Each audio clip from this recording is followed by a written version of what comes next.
লোকসভা নির্বাচনের নির্ঘণ্ট বেজে উঠেছে। ইতিমধ্যেই যেমন লড়াই শুরু হয়ে গিয়েছে রাজনৈতিক মহলে, ঠিক তেমনই দিল্লি কার দখলে এই নিয়ে উঠছে প্রশ্ন সাধারণ জনতার মনে। এবার দিল্লির আসনে বসবে কে বা কার দখলে দিল্লি, তা জানতে অবশ্যই চোখ রাখুন সংবাদ শিরোনামের পর্দায়। নমস্কার, আমি অনিশা আর আপনারা দেখছেন সংবাদ শিরোনাম। আবারও দিলীপ ঘোষের কটাক্ষের শিকার মুখ্যমন্ত্রী মমতা বন্দ্যোপাধ্যায়।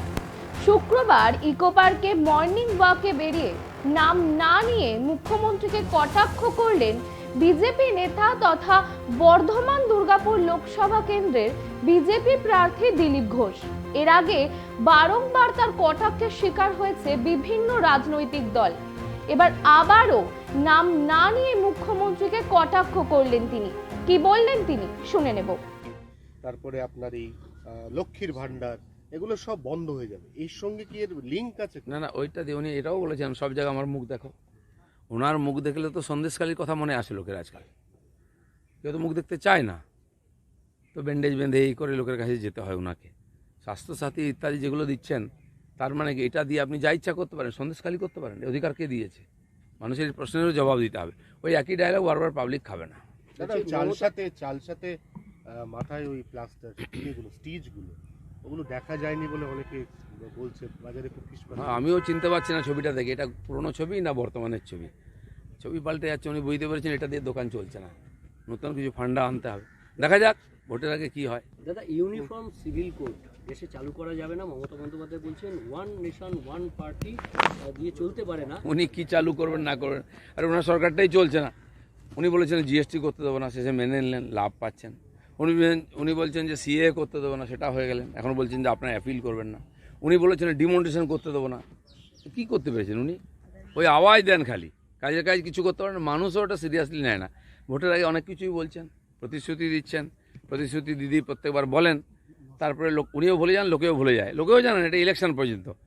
সেই জন্য গ্যারান্টিটা মোদি দেবেন, মোদির গ্যারান্টি মার্কেটে চলছে। উনি বলছেন যে বিয়ে ঠিক করে দেবে, যে কাকে বিয়ে করতে হবে বিজেপি ঠিক করে দেবে, কি করবে বিজেপি ঠিক করে দেবে সব।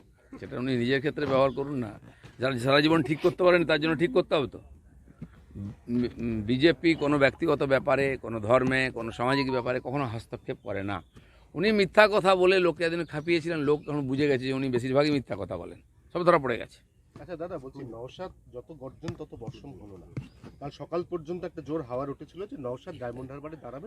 সব সেটিং, সব কিছু ডায়লগ, খালি জল টানার দিকে, কিন্তু লোকে আর এদিক ওদিক তাকাচ্ছে না।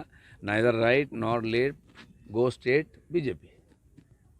দাদা, কালকে আপনি বর্ধমান থেকে চলে আসার পরেই বিক্ষোভ শুরু হলো।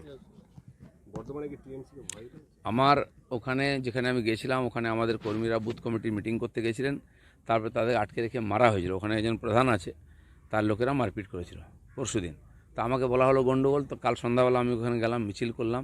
আমি যাওয়ার আগে ওখানে ওরা কিছু চেঁচামেচি করেছিল, দিলীপ ঘোষ গো ব্যাক, কালো পতাকা দেখাবে, কিন্তু আমি খুঁজছিলাম, কাউকে দেখতে পাইনি। তারপরে চলে আসার পরে জানি না কি টেনশন হয়েছে, আমাকে আর কেউ কিছু বলেনি। একটু একটু হবেই তো, আমি যাবো আর টেনশন হবে না? তো যাবো কী করতে, পয়সা খরচা করে? শেষ প্রশ্ন, শান্তনু ঠাকুর বলছেন যে তৃণমূল করার লোকেদের নাগরিকত্ব দেওয়া যাবে না। অনেক মতো আছে যারা তৃণমূল সমর্থক, তারা কি? ঠিক আছে, উনি বলেছেন এরকম। সরকার, আমরা সবকা সাথ সবকা বিকাশের কাজ করি। আইন দেশের সবার জন্যই আছে।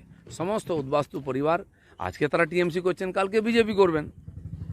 সেই জন্য সরকার সবাইকে তাদের অধিকার সুরক্ষিত করবে। মানুষের পাশে, মানুষের সাথে আমরা আছি এই বাংলাতে।